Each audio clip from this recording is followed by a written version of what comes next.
ready for our second guest of the day. We will decide on this after. After we finish talking to super heavyweight Christian Thun, who made Tyson Fury look like a little boy next to him, man. Sheesh. Said, "You're little." Oh shit. Bro, big man. Oh my goodness. I thought he was gonna hit his head there. Oh my goodness. Hit my head here. What's up, guys? Wow, you're so tall.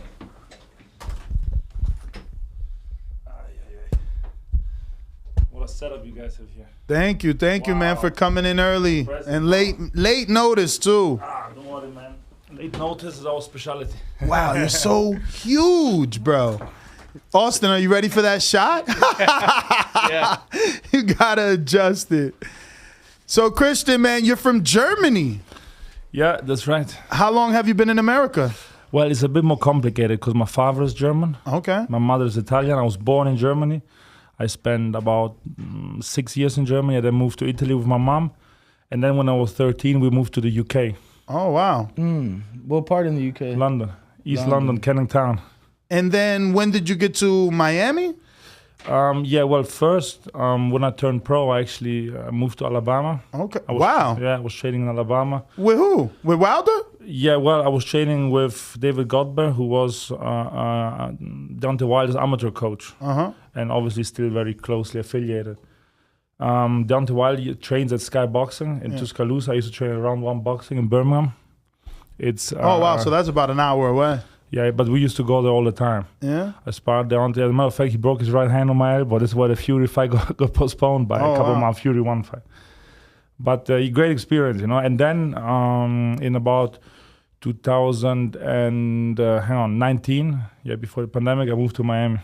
Wow. So you are very big. I thought Fury was 6'9". It seems like you're taller than Fury, or is that just the picture you guys have on Instagram that shows that way? Well, I would say we're similar. I'm probably full-blown 6'9". He's more like probably like 6'8.5", you know. We're talking about an inch here, more or less.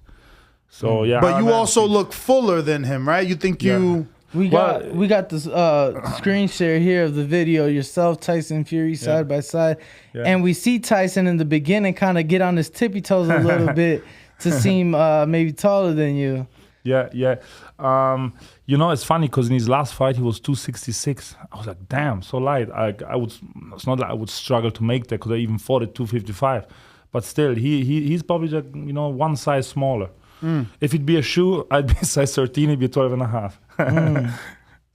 So this was you trying to get a Lucas Brown fight? Yeah, the Lucas Brown fight was actually all set up and signed for and everything was done. Unfortunately, it didn't fall through.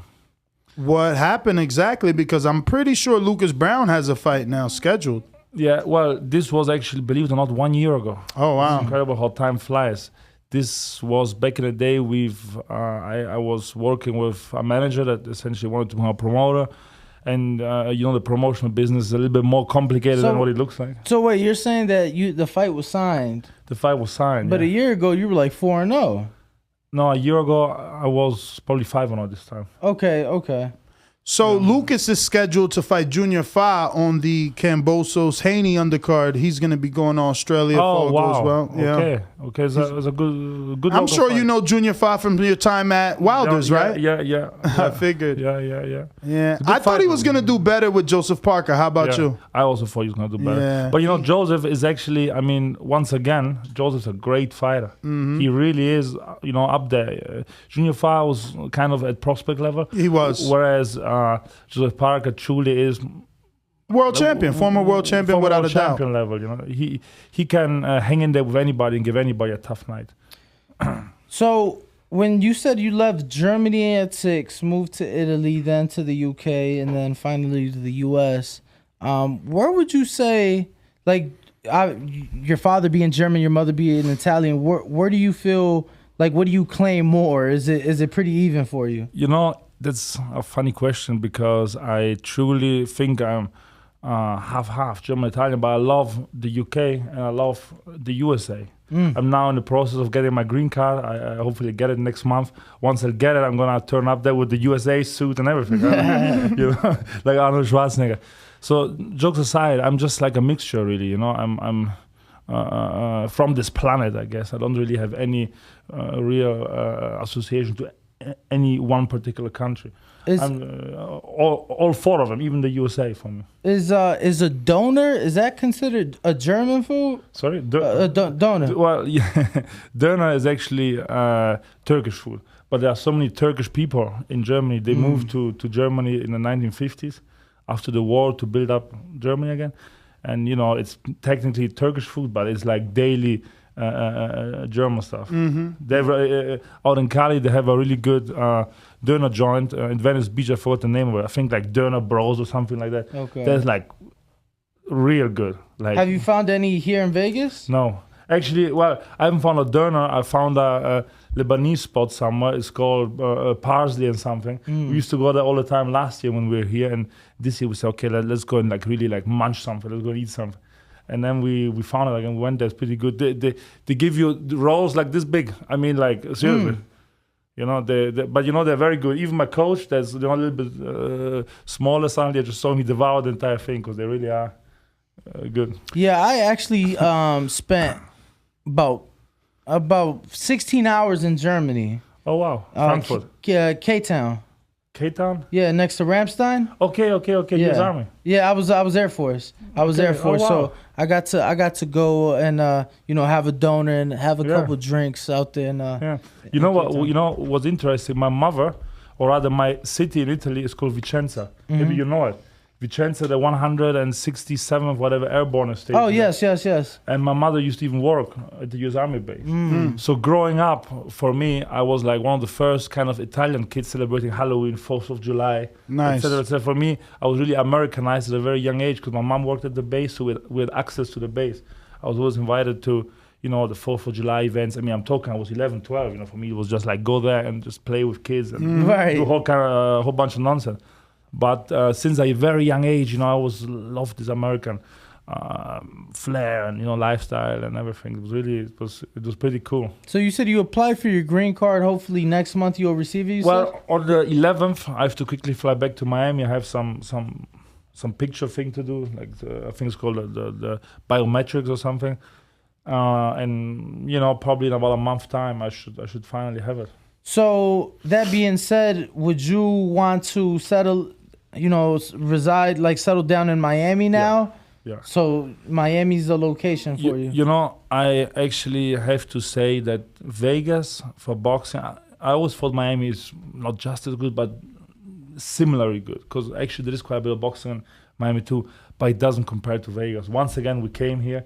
And I mean, look at the opportunities. You know, I'm here with you guys now. You meet all kind of people. I was, you know, like a few days ago, I was at Whole Foods. I met Nate Diaz there. A few days ago, I was at Whole Foods again. Whole Foods seems to be the spot for fighters. I met Kubrat Pulev, his brother Trevor, and his manager, whom I knew so many years. So you just meet so many people. Larry Holmes was in the gym. Larry Holmes was in the gym. So it's really just like any day of the weekend, you can just walk into people and make, you know, great connections or just see fights. And Vegas is the place. So I would really say, ideally, my ideal world, I like to live and reside in Miami, Florida, just because Miami is in my heart forever. But Vegas, I would say, is probably the place that we're gonna spend most of our camps in. Maybe 8 weeks before the fight, we come here, do our camp here, train here. It's great sparring out here. I mean, everyone is here. Everybody. No. So you're here specifically to spar with Trevor. Oh, Trevor Bryant, not Tony Yoka. No. Did you get some? Because Yoka was in the same gym at Bones Adams not too long ago. Yeah. No, I actually have never even met Yoka. Never even seen him. Oh, wow. But I've sparred with Trevor. Hang on Saturday. We had a couple rounds. It was like our first kind of. Well, we sparred in Miami a lot. Funny enough, we are neighbors, more or less, and we moved all the way to Vegas to spar. That's what I was gonna ask. Like, have you? Because he was based out of Florida as well. Yeah. He's still there. Like, his gym is half an hour drive from where I live. Do you think he's a sleeper? You know what? I think it's not fair that they have him as an underdog against Daniel Dubois. I think it's a 50-50 fight. Wow. Yeah. Trevor Bryant is actually a good boxer. They don't give him much credit for that. He actually is a good boxer. I like him to really be in tip-top shape for this fight, because when he is in tip-top shape, he can be a problem. Daniel Dubois is going to come in tip-top shape. He's always going to be in some sort of shape. However, you know, Daniel Dubois, in my eyes, he's still he's arguably now growing out from being a kid into being a man now, and we've seen him before, a little bit. I don't want to say quitting, but with against Joe Joyce, he showed some weaknesses, both mentally and also in his boxing. And I hope that Trevor Bryant is a friend of mine, whom I know now since a couple of years, would capitalize on that. By the way, I've sparred Daniel Dubois too many times.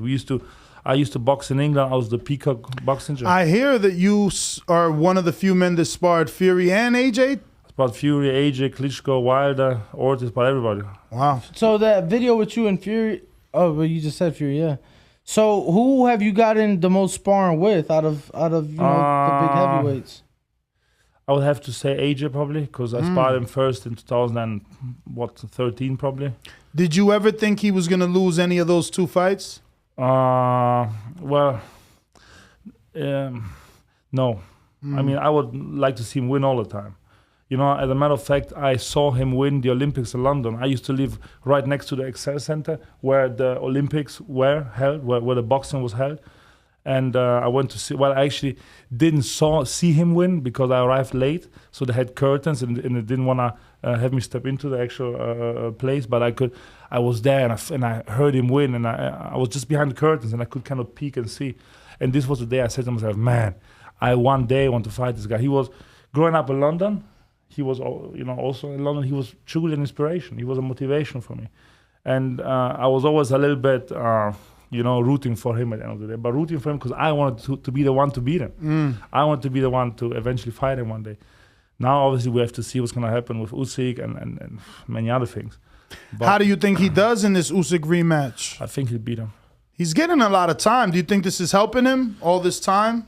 Because no fight has been announced yet. Yeah. Well, apparently they'll be fighting in July in KSA, Kingdom of Saudi Arabia. So we'll have to see what's going to happen, but I think he's going to win. It's funny because when you speak about AJ, a two-time world champion who up until arguably a year ago was the next best thing since sliced bread. When you speak about AJ, everybody's like, like they're a little bit like dubious about him. Mm-hmm. I get it, I get it. He didn't perform well on that night. He could have done much better. He could have even fought harder, but still, he's a two-time world champion. He is a unit of a man. When AJ hits you, out of experience, trust me, it's ferocious. So he's got legit power. He's got legit power in both hands, and he's he's just like a specimen of a man. Who hits harder, Fury, Wilder, or AJ? Okay, good question.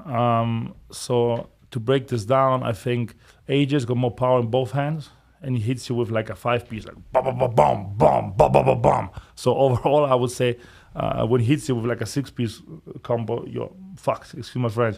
Wilder's right hand is just something else. I mean, when I went to spar him, I said to myself, don't worry about his right hand. You took Klitschko's right hand. You took AJ's right hand. You took all these big right hands. No problem, whatever. He cracked me with a big right hand. First thing that happened, he cut my eye open. I said, fuck me, what's going on here? Holy shit. And then second right hand, with the first one, he cut you? Well, in the first round. Okay. In the first round. Did you go down at all? I know sparring stays in sparring, but I've been there 7 times, 7 different camps. I just missed you for that camp because he does 1 week with, let's say you, then he flies you out, does a whole week of like strength conditioning, brings a whole 7 or 4, 4 more guys out. So I missed you that time, but I've always seen him put people down. Never been put with down. With fucking headgear and everything. It's just like crack. They either got to take a knee or they're like, going to the ropes and like, hold up, give me a minute. Like, never. Nice. Never. He he really can hit, like legit. When he hit me with a first right hand, this is a whole different thing. Like seriously, everybody listening here, I can guarantee you with the utmost truthfulness, he is just a crazy hitter with his right hand. The left hook, the jab is very snappy and fast. He's got a very decent jab, but the right hand is phenomenal. He knows how to set it up too. It's not just like a one-hit wonder, because to land that big shot, you need to somewhat, position yourself a certain way. Whereas Tyson Fury, I thought to myself that, he probably a master boxer, but he might not hit that hard. In reality, he can also crack. Of course, he's a 270-odd-pound man, and I remember once he hit the gym, he cracked me with a big right hand, and suddenly I saw 2 of them in front of me. I said, what's going on here? I have Tyson and his twin brother here. Oh, man. But no, I mean, jokes aside, they are all phenomenal athletes, all 3 of them, and they all can bang in different ways. So not to say that he's lying, but you don't believe Wilder when he says Fury is pillow fisted. No, Okay. no. We've seen it in his last fight. Tyson really put him to sleep. Yeah. Of course, he was tired and this and that, and I get it. Fury, he also in his last fight against White, look what happened. One big right uppercut, and Dylan was out. He really can bang too. What did you think of that uppercut? Because obviously Dillian White has been complaining that he was shoved, his head hit the canvas. That's what caused the knockout. No. It was the uppercut, like 100%. And you know what's funny? Because I was looking at the fight and I was saying to myself, damn, like throw the uppercut. I said, fucking throw the uppercut because you're going to catch him. But I think what they've done, they were very smart because they were throwing right hand straight, right hands around, right hand straight, right hands around. They were just kind of making sure that his hand will always be up here and not really too much and not really too much kind of trying to block an uppercut. And he was literally walking forward like this. And in this moment when he was walking, he was literally walking like this. He walked forward and poof, he caught a massive uppercut. If it wasn't planned, it was still genius because he really made sure to come around with his right hands all the time, so his hands would kind of be more up here rather than kind of down here. It was a genius setup, and that's like when the shot happened, we all were like, wow, we all jumped up.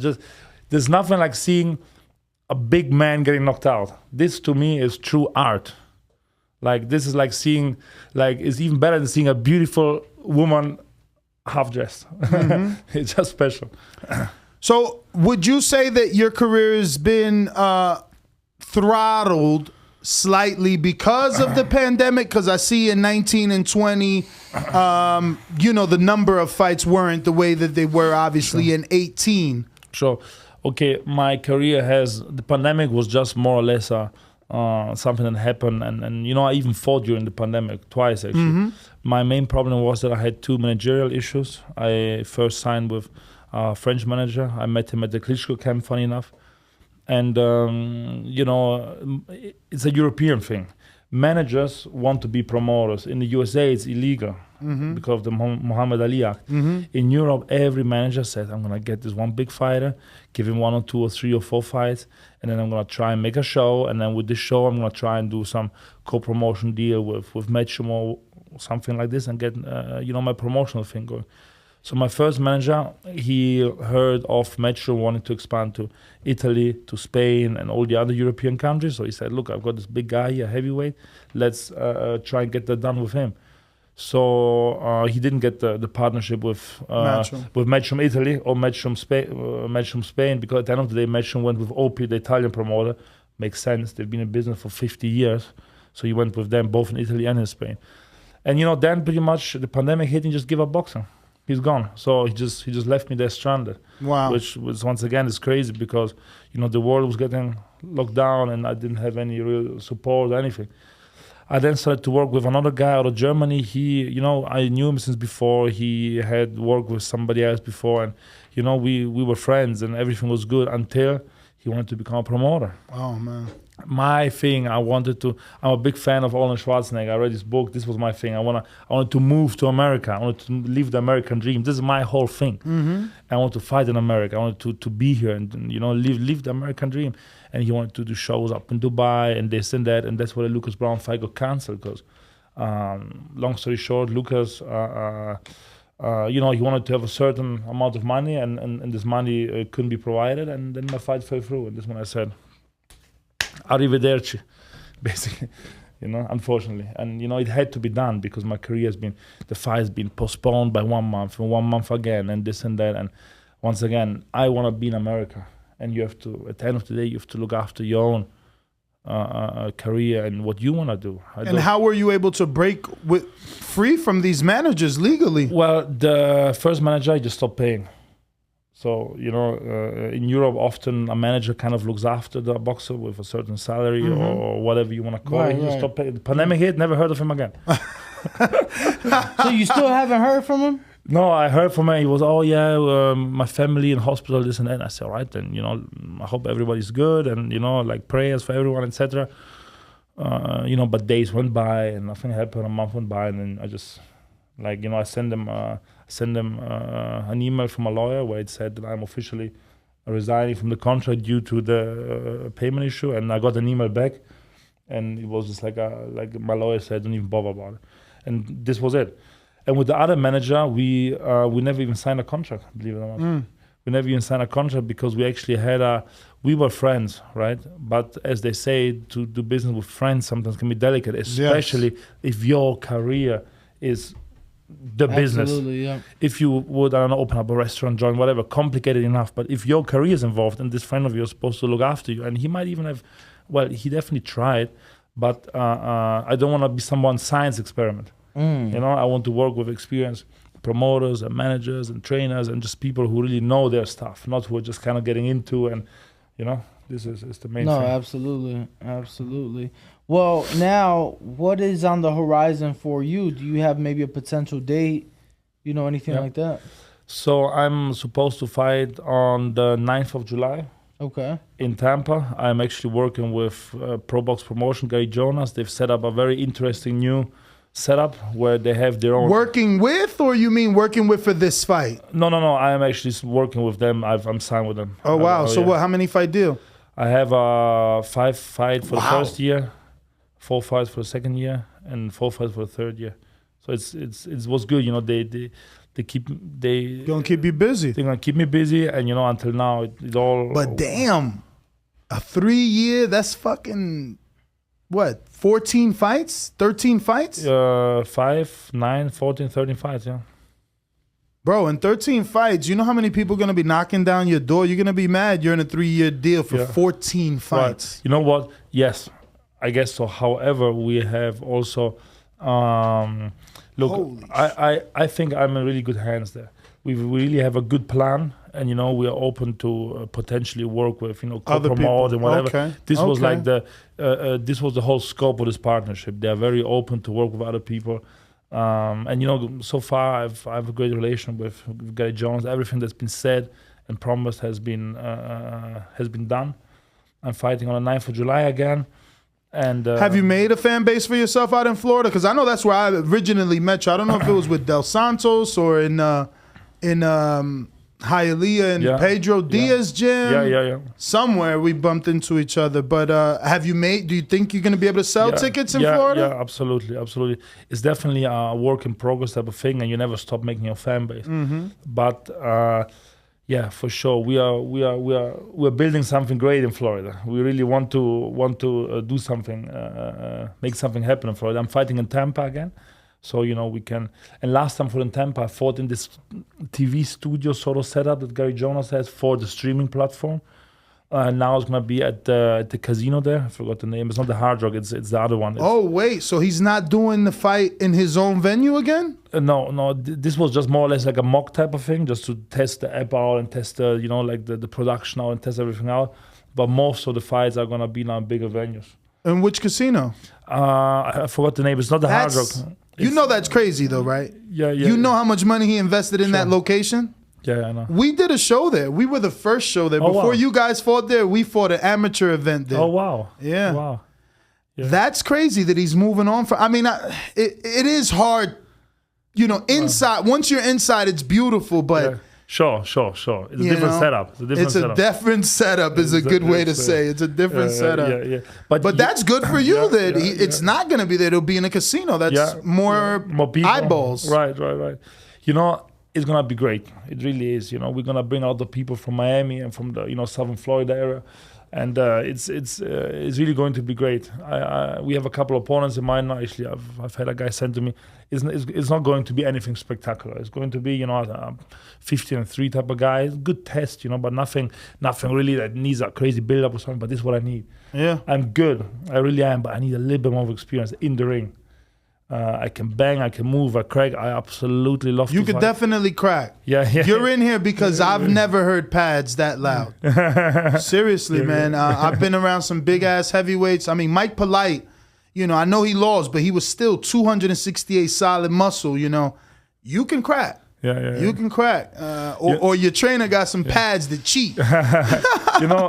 Let me say something very quick about my coach, Michael Hover, because it's really worth to be mentioned. Michael and I started to train together we're training together now since about a year, maybe like 14 months, let's put it this way. I used to train in Miami in a different gym, and everything was good, etc., etc. But I didn't really get the time that I believe I deserved from a coach. And Michael gave up his entire life in order to train me. He really did. He's got a daughter. He's had his job. He's had things. All that has been stopped, or at least somewhat put aside. Let's put it this way.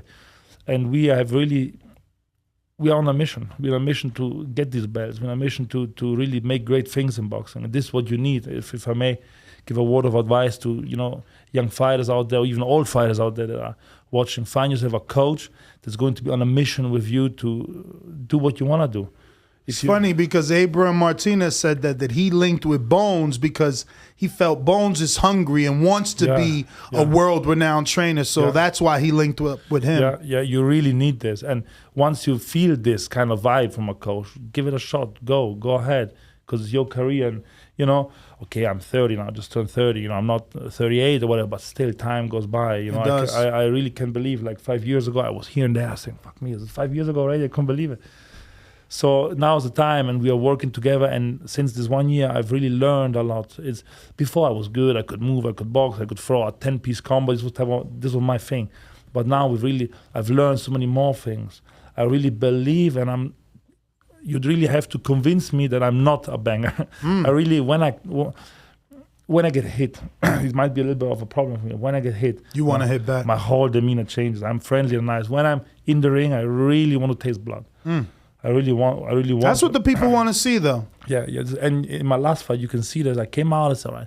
Let's box. Let's practice the little jab a bit. Let's do this. Let's do that. Let's try and look cute for a minute. I got hit with a big left hand. I said, there we go. All right, my friend. In 2 minutes, you're gonna be back in a changing room. That's really what. I got so mad suddenly, and I don't feel pain. I don't feel nothing. Obviously, you still have to be careful, but I just want to take your head off.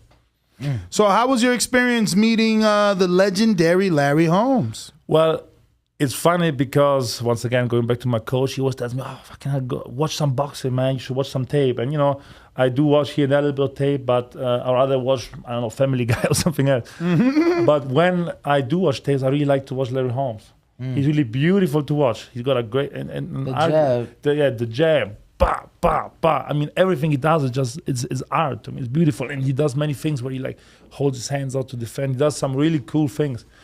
And when I met him, it was really, impressive to meet him. Well, actually, I saw him before once at an Anthony Joshua fight. It was AJ's maybe 5th fight at York Hall in London. And he was there commentating. I just kind of saw him from distance. Distance.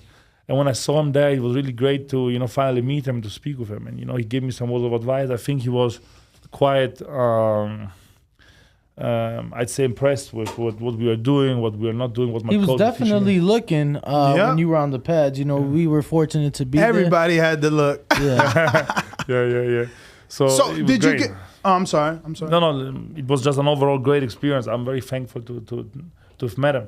Being in Bones, have you sparred with Johnny Rice? Yeah, I sparred with Johnny Rice many times. Johnny Rice, believe it or not, was the first ever guy I sparred when I came to America the first time. Oh, wow. 5 odd years ago. At the Wildcard Gym in Hollywood, LA. Okay. Johnny Rice and I, we go back a long time.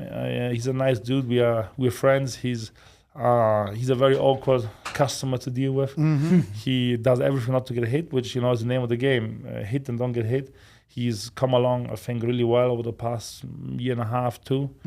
He beat Coffee, who is, I think... I'm sure you got work with Coffee, too, right? Because he was from Orlando. You know what? Believe it or not, they actually asked me to get some work. We're on the way there, and our tire got punctured, so we couldn't go. It was actually one of those funny stories. But, look... Coffee, I think, in my opinion, is a tough man. But he's not really like a skilled boxer. He probably came in late. He's former U.S. Marine and tough, probably, and just like a big, strong man. But Coffee has been in the game now for a while. He's took his L's and he's fought for everyone. Everybody at prospect level. You mean Johnny? Johnny. So Johnny was proved to really be somebody good, somebody at least decent that people should, consider. It's funny how you're sitting here saying that was the first person you sparred. Now to see both of you, having gone this far already in your careers and so much more left. So Yeah. how you were saying, just time flies. Yeah, time really. I remember it like yesterday at the Wildcard boxing gym downstairs, not upstairs, downstairs. And it was crazy. It must really be 5 years ago now, because I wasn't a pro back then. It was probably like about a year before turning pro that I met him and I sparred. And we had I had like 2 weeks there, and we sparred every other day. And I sparred him here too, by the way. Sparred him in Vegas too. You didn't get any calls, right, about a potential fight?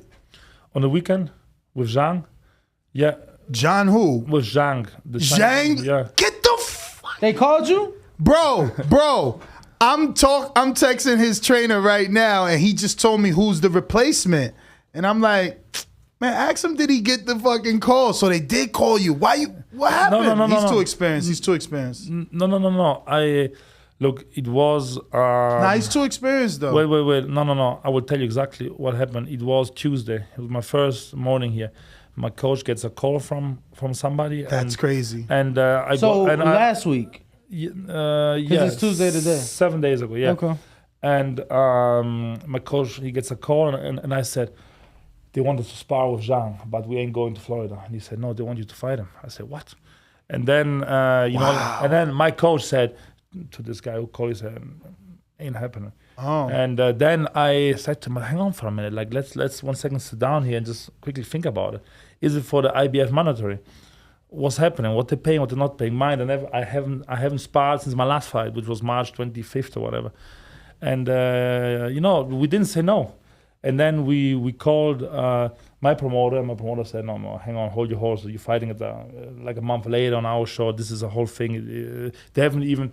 I asked how much he would pay, but they didn't get back to me. So it was essentially just I don't know. It wasn't really just talks. Just talks, basically. Yeah. But if the money would have been right, I would have taken it with arguably 5 days of sparring. You've never sparred him?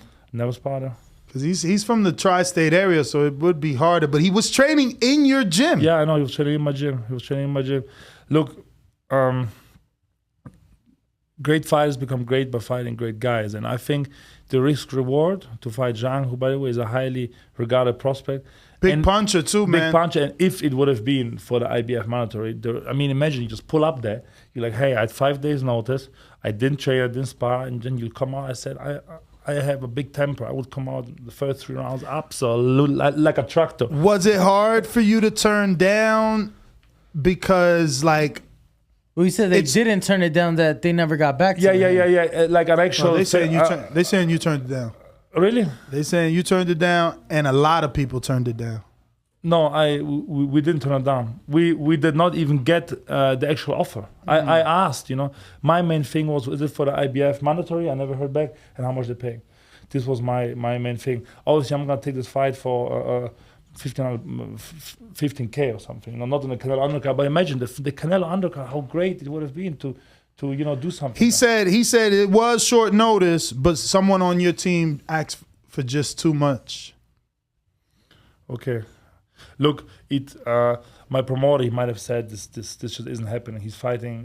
He's scheduled to fight in July, and fair enough. It's still too soon anyway. He's got a lot of experience, man. That Jerry Forrest fight, he learned from that. Yeah. Regardless what people see in that fight and seen him not look good, he learned from that. He's out there training. I'm watching him. He's training right now. Look, Zhang, he's won the Olympics in 2008. He's done the 2012 Olympics. He's got a great experience, a great fighter, and he, of course.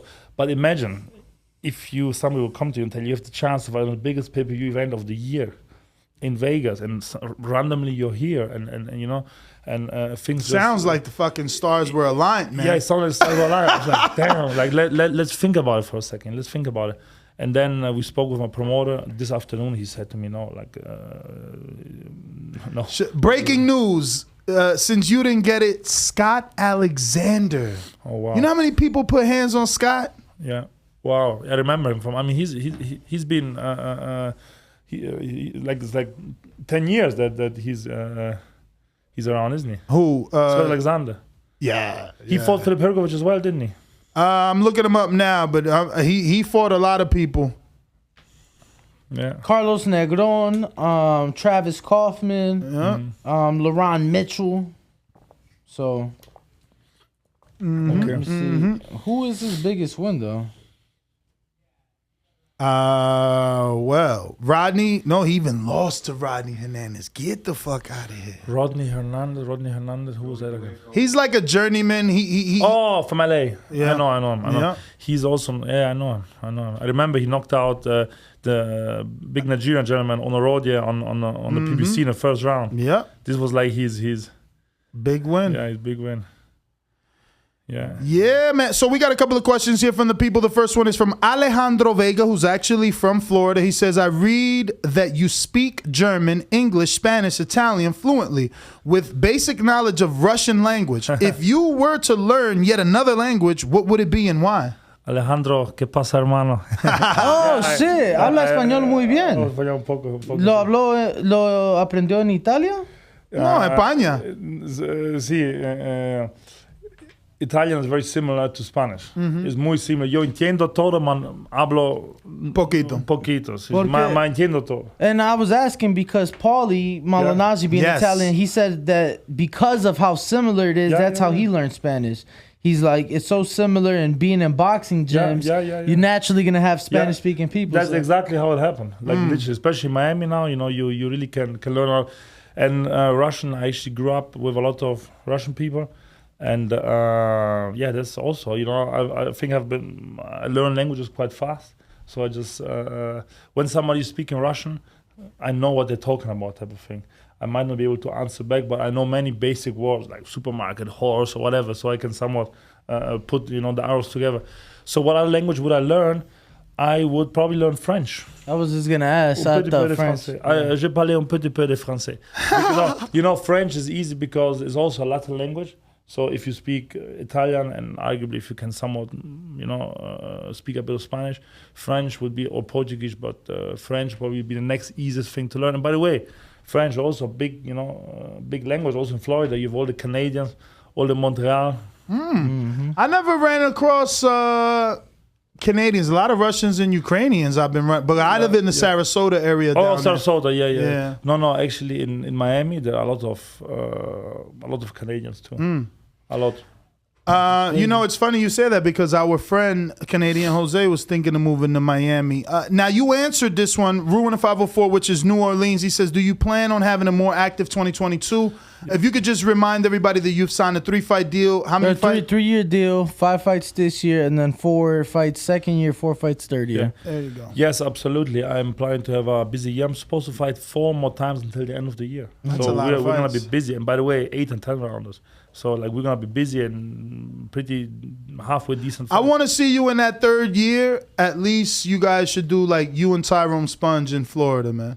Yeah. In that 3rd year, you'll be what? 9 fights in on No, top of the he's- 9 that you got? So you'll be 18-0? Something like this. Yeah. Well, yeah, absolutely. And I think he's like 15-0? Yeah.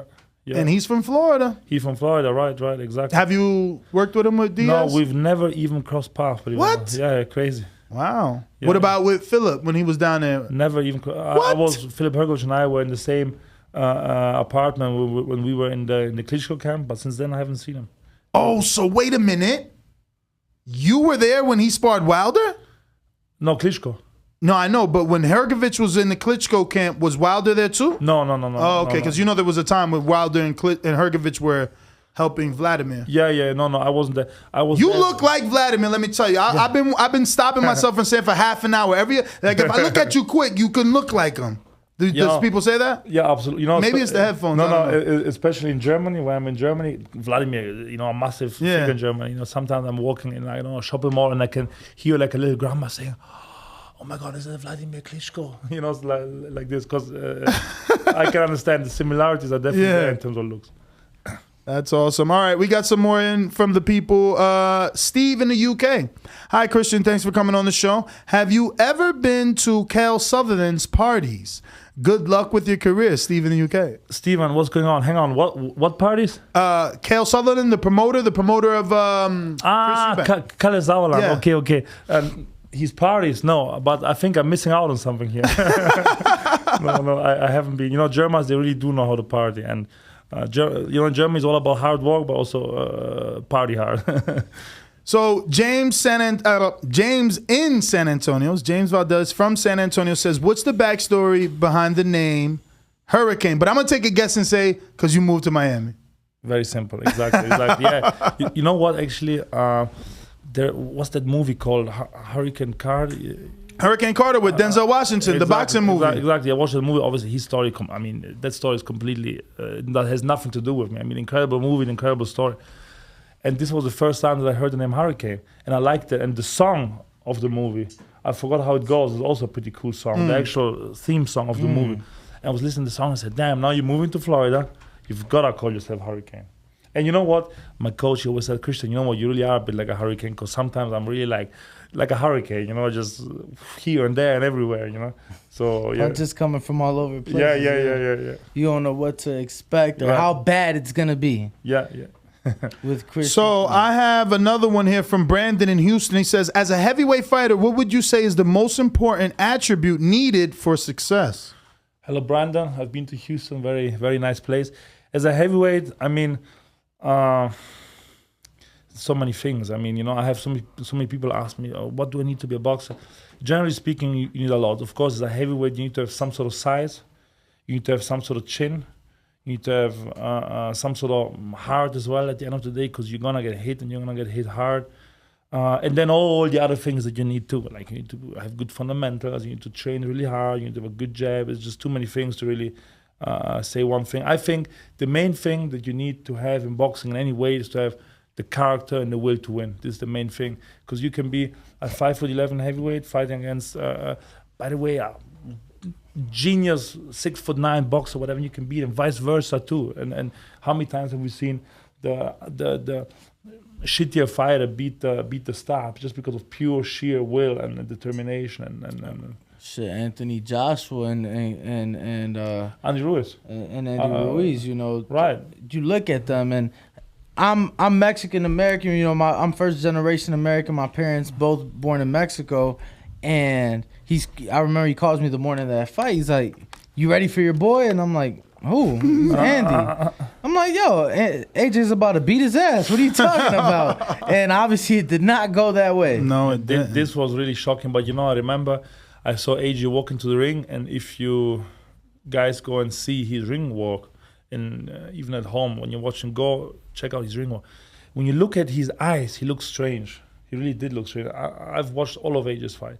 And when he walks out, he's a certain demeanor to it. But when he walked out there, he looked somewhat distressed. And I don't know. But anyhow, not to take anything away from Ruiz, because Ruiz, especially in that fight, really showed what, you know, Mexican heart and courage and pride is all about. But he hasn't showed that since then. Do you think he'll have a moment like that ever again? I mean, there's rumors, or is it finalized now that he's fighting, Ortiz, you know, your neighbor, Luis Ortiz? Yeah, I think it's finalized. I mean, I've seen some posted, but I'm not sure if they are. What do you think about that fight? Good fight. Good fight, really. You know, like this. It's also a bit of it's like Ruiz. Ortiz. He's aged, obviously. I think he's 42 years old now. So I mean, that's what they say. You never know with Cubans. Exactly. So he's between 42 and 55. so he's old. Have you sparred with him? I've sparred him. Yeah, I sparred him for the Wilder fight. Okay. He's a very smart boxer. There's like Photoshop. They're saying your English is impeccable, because this is a live show. They've been chatting that you know, they're amazed that you speak so many languages. Your resemblance to Klitschko, your English. So you've definitely gained a bunch of fans. Let everybody know where they can follow you. We usually do that at the end, but since you got the crowd captivated, might as well get them now. Hello, crowd. What's going on? Thank you so much for tuning in. My name is Christian Thun, and you can follow me on ChristianThun_official on Instagram. All right. Let me see. I think we still have some more coming in. Let me double check. You're done, Danny? Refreshing here. And make sure that any super chats in case before we wrap up. Yeah, that is it. Yeah, we have so, how long are you staying in Vegas, or have you relocated permanently because of the opportunities? We are going to stay here until the 4th of June. Okay. This when the camp of Trevor ends. We are going to come back. Nice. We're going to come back, that's for sure. in the ideal world, I like to do 6 weeks before every fight here in Vegas. Oh wow. You know, I mean, once again, Miami I will forever love this place. It's my home. I love Miami. It's the best place. By the way, I don't live in South Beach. I don't do none of the partying and all that. I live in Aventura. It's more a family type of. Aventura is really nice. Really nice. I've only been once. Really cool. A lot of great like restaurants and just things to do. Very nice area. Exactly. But don't you find like Miami's too crowded? It's too much traffic. It feels like New York to me. Yeah, well, especially now, and I live right next to the Aventura Mall, so every time I go out of my house, you're like basically stuck in like hysteric traffic. You're all, you know, bro. And then the gas. I remember I drove down there from obviously Sarasota, and I'm like, what the fuck? The gas was almost $5, like $4.48 over there. It's probably worse now because out here it's in the fives. Yeah, well, it's $4.99. Last time I filled up my car, $4.99 on the dot. But you know what? I don't care because coming from Europe, gas is literally double. Oh wow! In Germany, it's like 1 gallon is like 3.5 liters, give or take. And Germany, Italy, UK, it's like around $2.50 per liter. So that's how it is in my country, the Dominican Republic. Yeah, it's like $8 a gallon, give or take, maybe even more. Mm-hmm. And no, I think it is more. It must be more. It's maybe like $9.5, $10 a gallon. So whatever. I mean, obviously, the cheaper the better. Yeah. But I'm still fine with $4.99. we can live with it. For sure, we can. How are you liking Las Vegas though? I didn't know it was this dusty. You know, I used to come obviously for the fights throughout my 10 years doing this, but it's fucking dusty out here. Yeah. You know, when we came here last year, we were here. We actually rented a place here. I agreed to stay. Just off the strip here, and we stayed here from April, May, June, July, and we left here like the 25th of July or something. And last year we found it really hot. I mean, July here was just like crazy hot. It was like. What would you do? Just not go out? No, I mean, honestly, I would go out because I don't really care. But you know, I was here with my coach, and he just cannot stand the heat. And I mean, I don't blame him. But you know what was crazy? We were here, I think, when this massive heat wave came, and we have a Mercedes, and we jumped back into the car, and we opened up the center console here, and it was so hot in the car that the plastic of the center console started to melt. So we lifted this thing up, and like a melted bit of plastic was like coming off, was melting. We said, "Oh man, this that's insane. This is like literally like we're like in Mars or something, you know." But jokes aside, Vegas is pretty cool, especially now we live off the strip. We used to live right behind the strip here. And look, it was also good, but now we're actually renting a house, so we have more, some space, and you know, it's. You get one with a pool? No, we don't. Actually. Yeah, exactly. Fire that guy. Who rented the house? What's wrong with him? You know, that's actually funny because everybody we meet, he would say, "Do you have a pool?" Saying no. Snap! I hope you had one because we wanted to come hang out. But that's what he's telling me. I gotta buy furniture. He's like, "You ain't invite me over yet." I'm like, "Bruh, I'm just working." I only have a jacuzzi in my backyard. He has a full pool. So you know, when it's 100 outside, you don't want to be in water that's 105. You know? I hear it's supposed to get to like 100 this week or next week, right? I'm sure. Typically Mays we see, we'll see 110s and things like that. That's crazy. But back to the gas prices, you were saying you don't care, and I don't blame you because both in Germany and in the UK right now, as of a week ago, gas prices per gallon. So with the conversion and everything, you're looking at about a little over $8 a gallon for a gallon of gasoline. Obviously they do liters out there, that's converting everything, but that's both in Germany and in the UK. I mean, $8 a gallon, not even in Beverly Hills. You pay that for Shelby Power, my favorite gas. So I know it's so bad that for military out there, if you fill up on the military base, you're paying U.S. prices. So people would always a lot of people wouldn't live on the base. They would live, just in the town, wherever. But they would make sure on their way into work or on their way home, because if not, you're stuck paying almost double, anywhere How else. are the lines, though, for the military? The ones I've seen, pretty long. And then another thing, too, because of the liquor prices in Germany. They have liquor rations for military. So you are only allowed to buy a certain amount of alcohol on base because it's significantly cheaper than everywhere else. So for me, since I was transient, I could only buy beer or shooter, so I don't drink beer. I did in Germany. And what's a shooter? You know, like you go to like the liquor store by the little nips. Yeah, it's like one shot of whatever. So that's all. But yeah, Germany and the UK is really crazy. Let me tell you. Prices are really high in Europe. I remember getting a tax. Every taxi I got in Germany, every single one has been a Mercedes-Benz. Yeah. Every single one. And I remember the first time I got in one, the driver, he's like, oh, this is the Autobahn. I was like, how fast can you go? He's like, how fast do you want? I was like, get it as fast as you can feel comfortable going. I'll pay you double. And he did. He did. Wow. Took a shot with me after he dropped me off too. Man, the Autobahn, look after yourself. It's a racing track. I mean, look, actually, let's put it this way. In Germany, driving is actually very safe. Like if you would, for example, if you use your phone in Germany and even like pedestrians see you, they scream at you from the road. It's a very, Germany per se is a very organized and very everything must be right type of country, right? But the Autobahn is a lot of fast driving happening there. But you know, it's funny because a couple of weeks ago, I was driving back from Tampa to Miami at night. And yes, I admit I was driving a little bit too fast. I was actually driving like really fast. And man, you just cannot drive fast in America because the roads, they're really unsafe. Suddenly I was just and jumping in the cars. Oh, damn, you better slow down here. Oh, snap, damn. So, but you didn't get pulled over? No, I didn't get pulled over. I think he would be perfect for the Autobahn because I don't know if you saw out front, he got that Corvette. Oh, Corvette.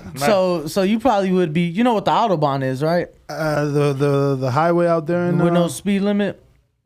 So, Christian, so is there any countries that you visited for vacation? Like when you vacation, since you've been to so many countries, like where does a guy like you go when you want a vacation? If I want a vacation, I go to Sunny Isles, Miami. Literally 10 minutes drive from where I live. Okay. I live pretty much on vacation. However, I really do like to travel. Actually, I haven't traveled now for about a year and a half because I've been in this green card type of process. So I can't leave the country, which I'm fine with. But I've been to quite a few places. I've been to Thailand. I've been to India to a couple of weddings. Nice. I've been Hong Kong, Macau. I've really traveled quite a lot. I've been to Mexico. I've been all over Europe. I mean, Mediterranean Europe. Europe is really nice in summer. Any of you listeners out there, if you want to maybe try something new or whatever, you know, the Mediterranean coast of Europe in summer is really, really cool. And I'm talking from Turkey all the way to Marbella, southwestern Spain, all the trying coast. To tell these guys we need to go to Turkey. They didn't believe me. No, it's not that I didn't believe you. They were trying to. We got invited to Turkey. They were trying to give me hair plugs. I don't want hair plugs, so it's like, why go to Turkey for hair plugs? You wanted the hair plugs. Nah, until I find. Well, no, I was interested in the process until I found out they cut a piece of your hair out the back of your head, put it on top of your head, and it's supposed to help keep your hair, growing. Growing and not, going bald. But I'm like, fuck that. I'd rather just go bald, man. Yeah. I'd rather just go bald. Yeah. But any more questions from the people? No, those are it. But Christian, please give out your social media one more time for anybody that hasn't been following you. 90 do so. seconds. Yes. Thank you for tuning in, guys. My Instagram name is Christian Thun_official. Please DM me, please write me, please get in touch. I'm always happy to hear from you guys, and I look forward to hear from you.